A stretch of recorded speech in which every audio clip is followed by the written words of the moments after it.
ଯେଉଁ ମହିଳାମାନଙ୍କୁ ସୁଭଦ୍ରା ଟଙ୍କା ମିଳିନାହିଁ, ସୁଭଦ୍ରା ଯୋଜନାରେ ସୁଭଦ୍ରା ଟଙ୍କା ମିଳିନାହିଁ, ଦୟାକରି ଧ୍ୟାନ ସହକାରେ ଶୁଣନ୍ତୁ।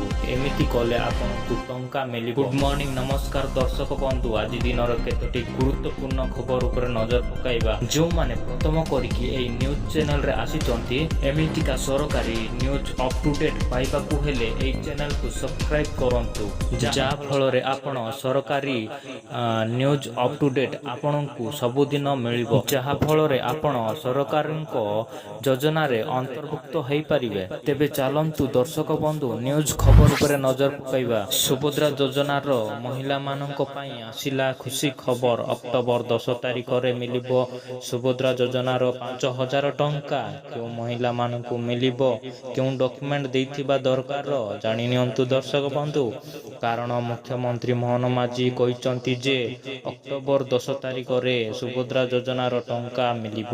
ଯଦି ଆପଣ ଏହି ଦରକାରୀ ଡକ୍ୟୁମେଣ୍ଟ ଦାଖଲ କରିନଥିବେ ଓ ଫର୍ମରେ ଠିକ୍ ସୂଚନା ଦେଇନଥିବେ, ଆପଣଙ୍କୁ ମଧ୍ୟ ଅକ୍ଟୋବର 10 ତାରିଖରେ ସୁଭଦ୍ରା ଟଙ୍କା ମିଳିବ ନାହିଁ। ତେବେ ଦର୍ଶକ ବନ୍ଧୁ, ସୁଭଦ୍ରା ଯୋଜନାର ଫର୍ମ ଦାଖଲ କେମିତି କରିବେ, କେଉଁ ଉପରେ ଗୁରୁତ୍ୱପୂର୍ଣ୍ଣ ଦେବେ, ଆସନ୍ତୁ ଜାଣିନେବା। ଧ୍ୟାନ ସହକାରେ ଶୁଣନ୍ତୁ ଦର୍ଶକ ବନ୍ଧୁ, ଆପଣଙ୍କୁ ମଧ୍ୟ ନିଶ୍ଚୟ ଅକ୍ଟୋବର 10 ତାରିଖରେ ସୁଭଦ୍ରା ଯୋଜନାର ଟଙ୍କା ମିଳିବ।